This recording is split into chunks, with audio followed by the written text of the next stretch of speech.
Depois que a gente estima os parâmetros, a gente precisa interpretar esses valores. Diferentemente do que acontece em muitos modelos de machine learning, que são a caixa preta com relação à interpretação desses valores estimados, né? No modelo de regressão a gente consegue interpretá-los diretamente. Por isso que muitas vezes, isso a gente vai ver mais na frente, é preferível em um modelo de regressão, em um modelo de classificação, utilizar regressão logística e não modelo baseado em árvores, por exemplo. Tá? Se você utilizar árvore de decisão ou random forest, até que dá para conseguir interpretar alguma coisa, mas um modelo GBM, por exemplo, GBM ou XGBoost, fica um pouquinho mais difícil. Óbvio que agora existem técnicas como o valor de Chape, técnicas que conseguem mais ou menos aí te direcionar ou te fazer sair um pouco dessa caixa preta, mas ainda assim o modelo de regressão logístico te dá uma riqueza maior com relação à interpretação do efeito das variáveis aleatórias em função da variável resposta por meio da interpretação dos coeficientes. A gente vai ver mais à frente isso no contexto da regressão logística. O que a gente está querendo ver aqui é o modelo mais básico possível, que é o modelo de regressão linear. Tá? Então, como eu falei, após estimar os parâmetros, seja por máxima verossimilhança, seja por métodos de mínimos quadrados ordinários, que vai convergir para o mesmo valor, tá? A gente precisa saber o que é que eles dizem sobre a relação entre x e y. E óbvio, aqui entra outro ponto que diferencia da ideia dos modelos de machine learning. Né? Quando você tem um conjunto de dados muito grande e o seu objetivo é fazer predição, aí sim faz sentido você utilizar modelos de machine learning. Tá? Se o seu sentido é explicação, ou entender a relação, ou avaliar a ideia de explicabilidade entre duas variáveis, aí você vai ter que utilizar o modelo de regressão para isso. Tá? Por quê? Porque não é caixa preta, eu consigo interpretar e consigo estudar a relação de efeito entre uma variável e outra. No nosso exemplo, para ilustrar, a gente está querendo entender como é que a circunferência da cintura está associada aos níveis de glicemia. Veja, se eu tivesse interessado apenas em prever o nível de glicemia, não precisava eu entender, entender sobre a interpretação dos parâmetros. Né? Apenas a influência de cada variável na resposta era suficiente. Mas como a gente está interessado em entender como é que acontece esse efeito, porque eu vi já no gráfico de dispersão, nós vimos juntos no gráfico de dispersão que conforme um aumenta, a outra também aumenta, eu queria entender o efeito disso, como é que é? Será que com o aumento de uma unidade de centímetro de circunferência, quanto que o meu nível de glicemia vai aumentar?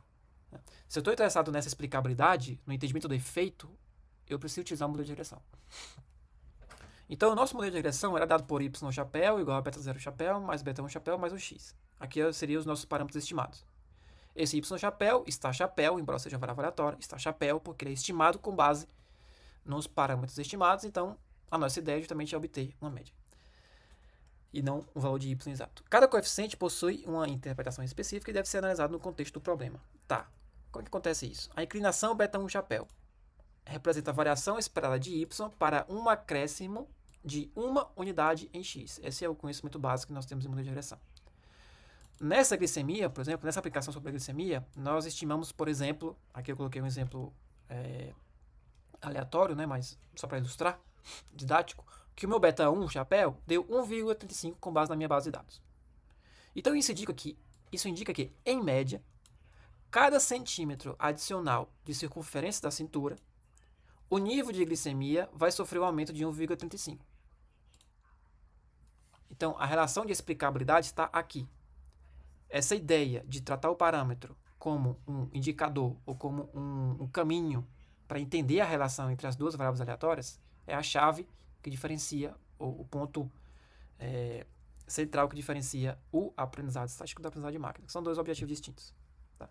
O sinal indica a direção dessa relação. Se for positivo, y cresce com x, se for negativo, y decresce. Tá?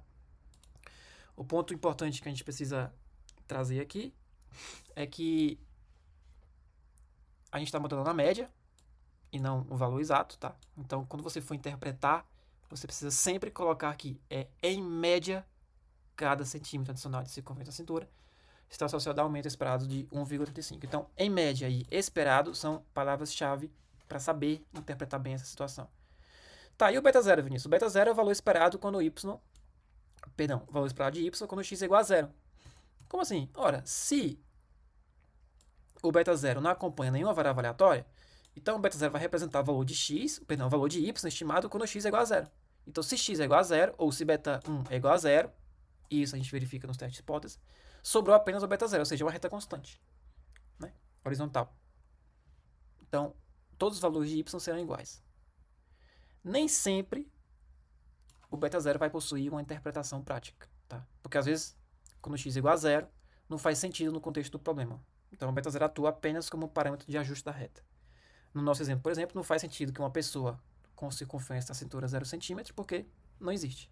Não existe ninguém que tenha circunferência da cintura igual a 0 cm. Né?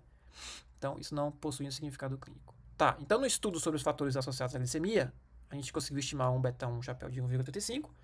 E repito, isso significa que, em média, cada centímetro adicional de circunferência da cintura está associado a um aumento esperado de aproximadamente 1,35 mg de decilitro na glicemia. Esse intercepto, por outro lado, vai representar a glicemia esperada para uma circunferência de cintura igual a zero, que é uma situação que não tem significado prático nesse contexto. Muito cuidado que, o que eu falei antes, que esse beta zero muitas vezes não tem uma interpretação prática. Tá? Pontos importantes. Unidade de medida. Essa interpretação vai depender muito das unidades das variáveis. No nosso exemplo, a gente tem x, que está sendo medido em centímetros, né? E y em miligramas de decilitro. Nesse caso, o nosso beta-1 chapéu passaria de 1,35 mg de decilitro, se eu tivesse medido em centímetro, né? Por centímetro, para 135 mg por decilitro por metro. Tá? Então, muito cuidado nessa relação. Se eu coloquei para rodar o meu modelo de regressão com essa unidade, eu preciso interpretar com essa unidade. Eu consigo mudar? Consigo mudar. Tá? Desde que essa relação seja direta, como acontece no caso de centímetro para metro. A gente sabe converter. Né? O valor do métrico muda, mas a relação entre a cintura e a glicemia permanece a mesma, ou seja, a ideia de interpretação é igual. Então, sempre que quando você for reportar os resultados, sempre indique as unidades de x e de y. Quando for reportar, quando for montar um gráfico, quando for interpretar, sempre vejam a unidade de medida de x e de y. Tanto na aprendizagem estatística quanto na aprendizagem de máquina. Tá? É muito comum a gente encontrar variáveis, por exemplo, em uma coluna, uma que está em centímetro, outra que está em metro, outra que está em, em outra medida. A gente precisa padronizar essas medidas para ajustar o modelo e para conseguir interpretar da melhor forma. Tá? Esses coeficientes estimados, é um outro ponto que a gente precisa destacar, eles vão descrever uma associação média entre as variáveis observadas. Eles não estabelecem uma condição de causalidade. Então, no nosso exemplo, a gente não pode concluir que aumentar a circunferência da cintura causa aumento da glicemia, apenas com base na regressão. Para que a gente consiga confirmar essa causalidade, a gente precisa fazer delineamentos experimentais adequados ou argumentos causais externos ao modelo, ou seja, o conhecimento prévio do pesquisador, né? Algo que está validado antes. Né? Então, muito cuidado com essa relação. Então, resumo. O meu beta-1 vai ser um efeito marginal de x sobre a média de y. O meu beta-0 vai ser o nível base, ou seja, quando x é igual a zero. Lembrando que nem sempre vai ser interpretável. E a regressão descreve a resposta média esperada para cada valor de x. Lembre-se daquele gráfico anterior que eu mostrei para vocês. Tá? E não o comportamento exato de cada indivíduo.